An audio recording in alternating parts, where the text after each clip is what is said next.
So today's speaker in David's place is a wonderful presenter. He has left us well cared for with May McCarthy, who learned much of what she knows about business from growing up as the youngest of 10 children in Hawaii. Differentiating herself in the shadow of 9 siblings required her to develop and use the sales and negotiating skills for which she is famous today.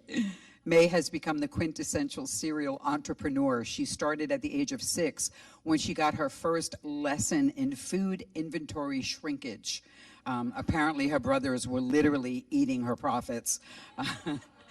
But she's learned a lot. In the past 32 years, May has used metaphysical and science of mind spiritual practice to grow 6 successful businesses in a variety of industries, with the largest having more than 250 employees and over $100 million in annual revenue. She is a member of CSL Seattle. May is also the younger sister of Reverend Sharon Ramey. Side note, it was Reverend Sharon that coached Dr. David and I so that we could have our Better Business Breakfast the second Tuesday of every month. So we appreciate her for that. And May is here today to emphasize the importance of connecting with spirit as your source to achieve greater levels of success, happiness, and freedom.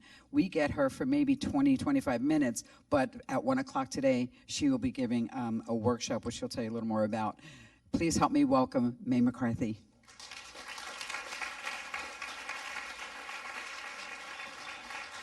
Thank you so much. And before we get started, all of you who are mothers, all of you who are nurturers, influencers in kids' lives, happy Mother's Day. I'm really, really grateful for you.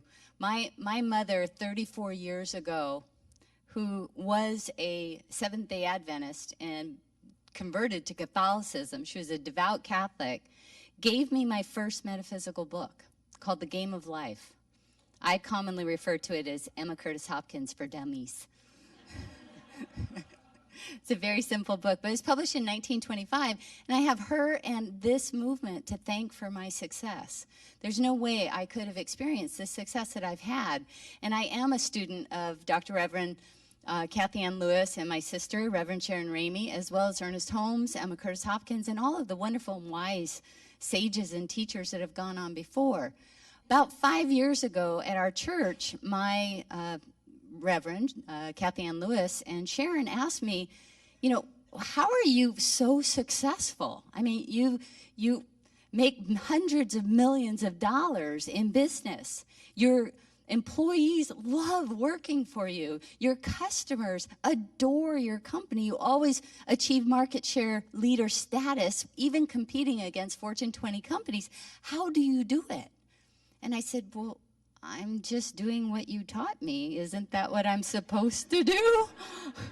They said, well, what do you mean? I said, I use science of mind principles in my business, in my relationships with my customers and my coworkers. We're supposed to do that, right?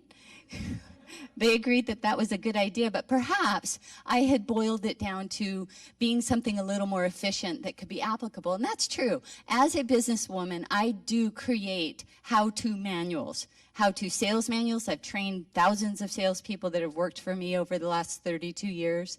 I have operations manuals. I have human resource manuals, how-to manuals. And I have created a how-to manual. So they asked me to please teach that beginning about 5 years ago. And I've taught hundreds of students across the country how to use science of mind principles to be successful in business and life. And it's, as an efficiency expert, I like to make it really simple. I'll do it if it's simple. So I have about a half an hour in the morning. That's the daily practice. And then a really fun exchange with spirit all day long. The title of my talk today is Partnering with the Chief Spiritual Officer for Success and Freedom. So what's a Chief Spiritual Officer? Well, that's my idea of the characteristic of spirit that gives me directions to reach my goals and to keep me safe, to help me avoid mistakes. So we have lots and lots of names for characteristics of spirit in science of mind, right? We call it love, intelligence, wisdom, support, I call mine the Chief Spiritual Officer, or CSO, and place it at the top of my org chart. Why? Because in my business as a CEO, I surround myself with people in my C-suite whose advice I value. I have my Chief Information Officer that takes care of technology, my Chief Financial Officer who gives me advice about the financial well-being of our company, my Chief Operations Officer, and so forth. So I thought, whose advice would I value higher and greater than anyone else's? Spirit, God, divine intelligence, or as I affectionately call it, the CSO.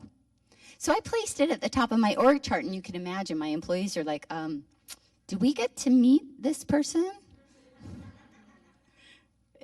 Is it a man? Is it a woman? And so I'd explain that the CSO essentially is our guiding principle who's going to show up to take our company into a situation where we experience miracles every day. We experience miracles so often that they become typicals. And that's what happened. We advanced to market share leader. We earned hundreds of millions of dollars. We blessed our coworkers, our customers, our suppliers, and our vendors in our world constantly. That was our job, was to decide what we wanted and to bless everyone. And if we did that, what did we learn here? The law of giving and receiving. We received a tremendous amount of blessing in return. So the CSO is this guiding principle. And it not only helped me in business, but it also saved my life. In 1994, I got this picture of my sister's face in my mind's eye. How many of you have ever had that happen? You get this strong thought to do something, or this nudge, or this gut instinct, or even a picture in your mind's eye to tell you to do something, right? Well, I knew that that meant I needed to contact my sister.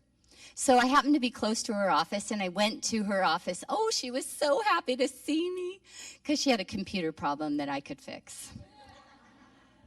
So I sat down, crossed my legs, and I was working on her computer, and she noticed this little tiny, small dark spot on my leg and asked me, "What is that?" Well, you heard from the introduction that I was raised in Hawaii. I have a lot of freckles. So I told her it was a freckle. And she said she didn't feel that it was a freckle. And that she recommended that I contact her dermatologist to have it looked at. And just as I was about to dismiss her fear, how many of you go there? Like, oh, it's nothing, right? It's nothing. Just as I was about to dismiss her fear, I got this gut wrenching. Somebody's hand just went into my stomach and started turning it over. And I knew that meant I needed to heed her warning. So I called the dermatologist, made the appointment, went in to see him, and I am the daughter of a surgeon.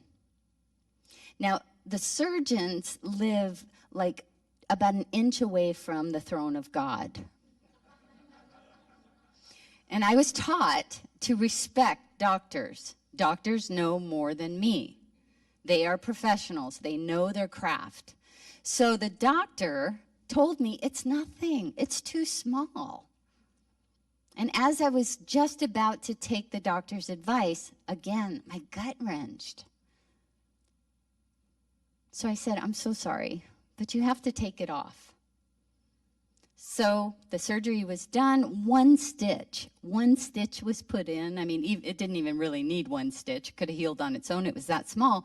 And I came back a week later to be diagnosed with malignant melanoma Clark's level 3. Intuition saved my life.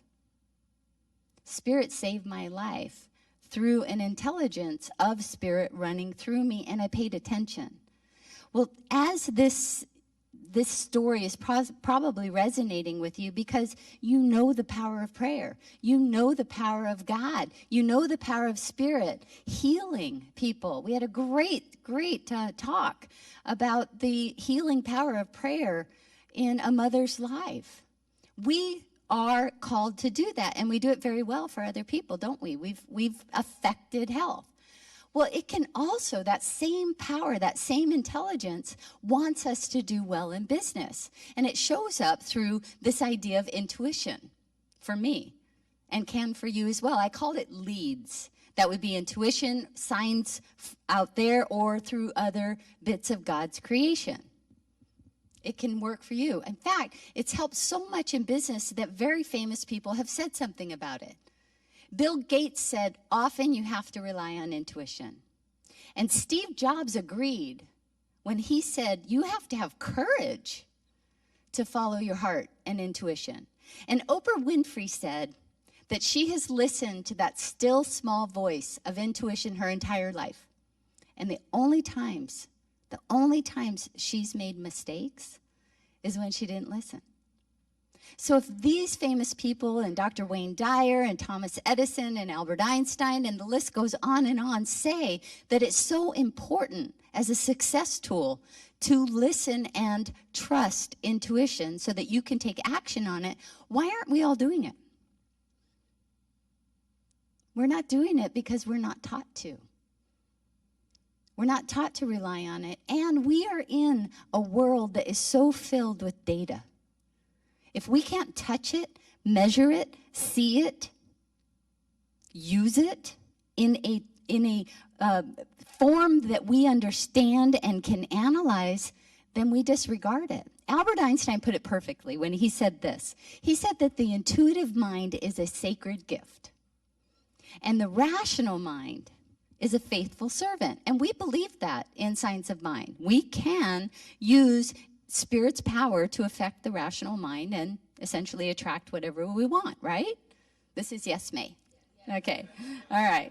So he said that the intuitive mind is a sacred gift and the rational mind is a faithful servant, but we've created a society that somehow is honoring this rational mind, this faithful servant, and has completely forgotten the gift. So what I'm here to do is help you to remember what you already know, which is that the intuitive mind, that Spirit working in and through us, as us and by us, and through all of Spirit's creation, is a gift that we can tap into and use for whatever it is that we want. So I'm an efficiency expert, and I have given you all a cheat sheet that is located in your bulletin. So you have notes that you can take home with you. The best part about this partnership is it's really, really fun. Really fun. All right, has everybody got it? So the first step is to recognize that Spirit, as the source of intuition, wants to help you. Always, always, always wants to help you achieve all of your goals, your dreams, and your desires. And it wants to help keep you safe. The second step is that I find you can partner with that characteristic of Spirit that gives you leads through intuition, through other people, through signs. And I don't know about you, but whenever I've had partnerships in business or in my personal life, I like to make it a little bit more personal and give it a name. And the name has to be a name that represents the highest level, the most valuable advice you could ever get. I told you that my name is CSO, and in my workshops, we're having one later today, I ask all of the workshop attendees to name their source of intuition, that wonderful name that represents the highest and greatest value of advice. Some students call it divine intelligence, God, love, wisdom. I have some that call it Fred, Martha. But whatever name you choose, write it down. Make sure that this is a personal relationship, because you are going to have clear roles and responsibilities. Your job is to figure out what it is that you want. And in a lot of New Thought centers, we often ask for things like, I want perfect peace and love and joy. And I want you to turn to your partner sitting next to you and say, if you told me that, I wouldn't know how to help you. Because your idea of peace, love, and joy is different than my idea. Your idea of financial freedom is different than my idea of financial freedom. Your idea of perfect health is different than my idea of perfect health. So get specific. Figure out what it is that you want and be grateful for it each and every day in advance. I am so grateful that I have harmonious relationships with all of my family. I am so grateful that we are able to serve our customers in remarkable ways, where we bless them, we bless their coworkers, we bless their customers, we bless the world, and we are blessed in return. Okay, see how that works? Now, Spirit's job is to create the path. You don't get to do that anymore. And if you're an overachiever like me, this is the hard part. Because you want to create a goal, and then you want to create every single step that it takes to get to the goal. I mean, that's human nature. No, no, no. You don't get to do that anymore.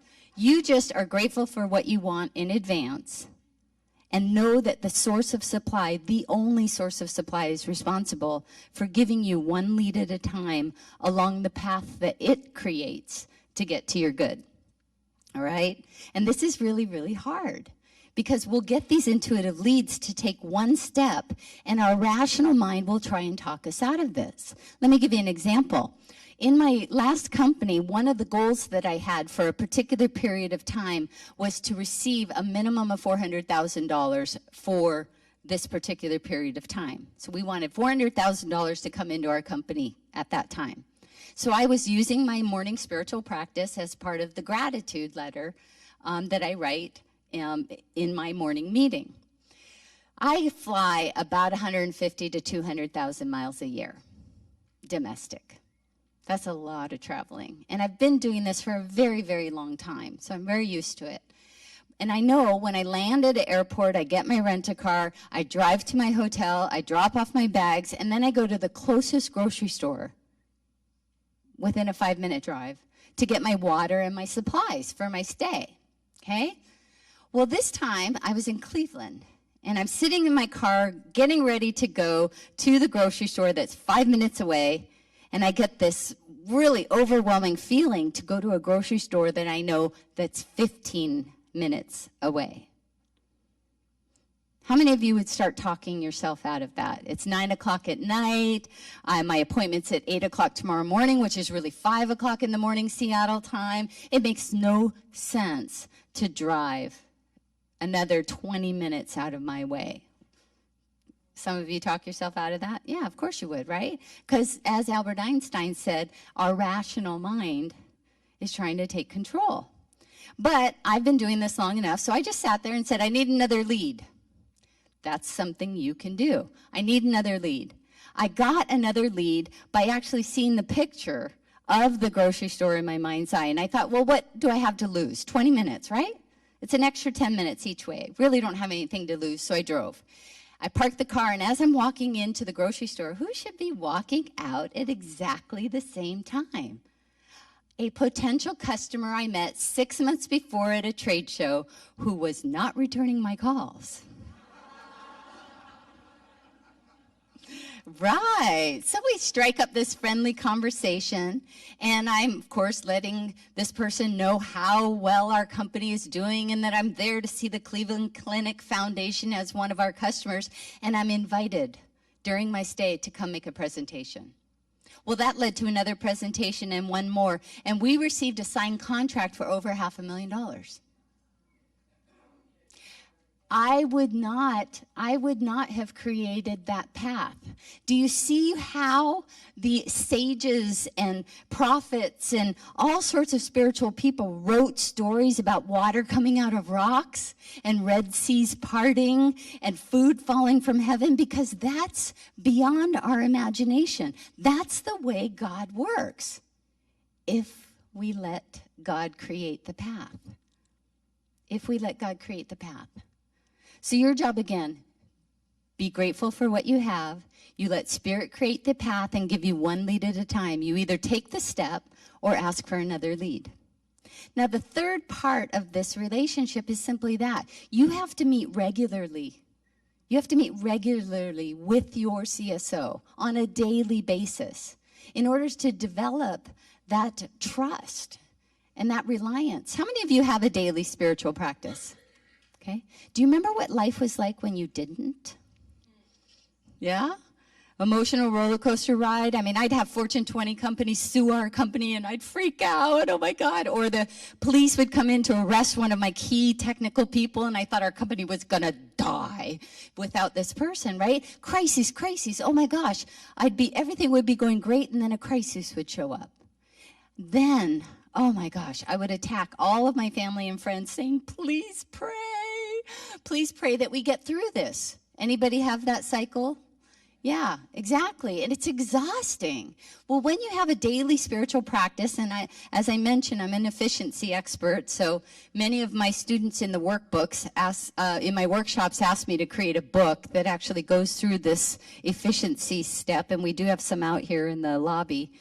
But this efficiency process keeps you in a daily practice so that you have a foundation. So when things happen that are unexpected, you don't go into crisis anymore. You know that that's not part of your job. All crises are handled by the CSO. And the CSO will tell you one step at a time what to do. You can rely on that. You can trust it. So in closing, what I'd like us to do is read what Ernest Holmes has to say about spiritual partnerships. And it's on the bottom of your handout. And if we could go ahead and read that together, I'd be grateful. So I know that I am in partnership with the infinite. I identify myself with this partnership, knowing that it always leads to success. I accept that the action of infinite intelligence is back of everything.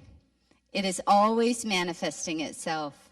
And it now does so through the thought pattern of success I am establishing for myself. Conditions and situations about me now start to correspond to my new ideas about them. The invisible presence and power indwelling and surrounding me, which is forever making manifest my thought, now creates for me the success with which I have identified my thought. May you all be blessed. And as Ernest Holmes and Emma Curtis Hopkins say, there is a good for you, and you ought to have it. And I would add that you should have it now. Thank you so much.